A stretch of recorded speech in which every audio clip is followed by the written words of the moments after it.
This is Harry Murray at Murray's Fly Shop in Edinburgh, Virginia. Let's look at some of the bass and trout fishing that we can normally expect in November. Personally, it's one of my favorite of all months for both bass and trout. Many of the large bass move into the back eddies to take advantage of the protection from the current. These are big back eddies, might be anywhere from 20 to 50 or 60 feet in diameter. They might be 5 to 10 feet deep. They're usually the ones I fish here locally. I'm talking about the North Fork of the Shenandoah, and I'll be glad to show you where they are. My favorites are the ones that form on the side of the river where the current is slowest, and it'll be below a very, very heavy riffle. Now, you with me? You got a heavy riffle shooting down. We'll say you're going down the river. You're in your boat. There's a heavy riffle shooting down on the right-hand side. Over on the left-hand side is where I've got my great big back eddy. The bass move in there for two reasons. One, they are packed with food, and the other reason they're back in there is they can get away from that powerful current. I catch most of my bass back in those places on the Conehead Marauder in size 4, using the black, the olive, and the pearl. They are very, very effective back there. These bass are bigger than the average bass you're going to find on the river. With the depth I'm fishing and the size of these flies and the size of the bass, I find I want to set that hook with a very, very strong line hand zap and a stiff rod pickup, because you're down deep. You want to sink that hook in deeply, using barbless hooks anyway, but you want to hook those fish deeply. I usually use a sink tip 3 line or a fast sinking head line. Either one will help you get those flies down on the bottom, and you just want to swim them right along the stream bottom.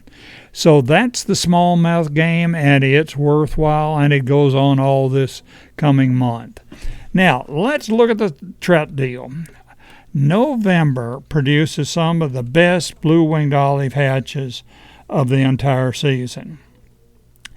Many of the rich Pennsylvania streams give me fantastic blue-winged olive fishing, and it rivals some of the very best in the Montana streams, for instance, on the Yellowstone or Nelson.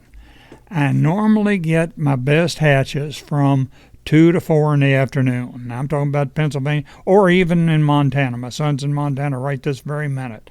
He'll be expecting the heaviest hatches on those olives around 2 to 4, but it's snowing like crazy on him, so he'll have good hatches all day long.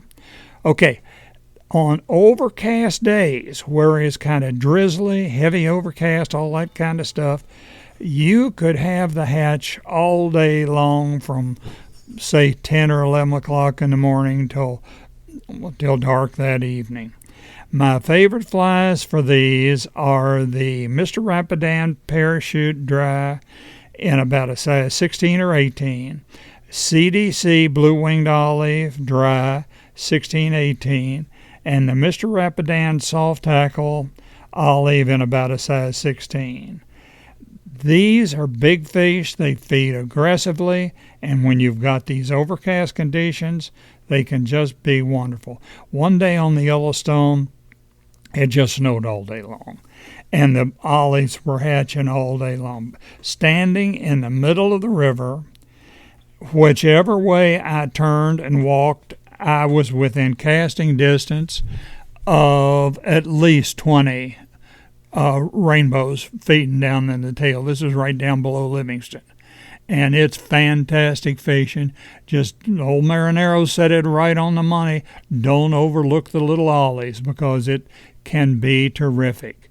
If I can help you find these places, stop in. I'll go over with you, show you the flies we're using. If you have any questions on any of this, just give me a call. Or better yet, stop in here and let me go over the maps with you. But don't overlook those back eddies with the smallmouth bass. Back when I was a youngster, they had all the big fish contests was going on this time of the year, and they caught a lot of big fish. Thank you a whole lot for listening, and if I can help you anyway, just let me know.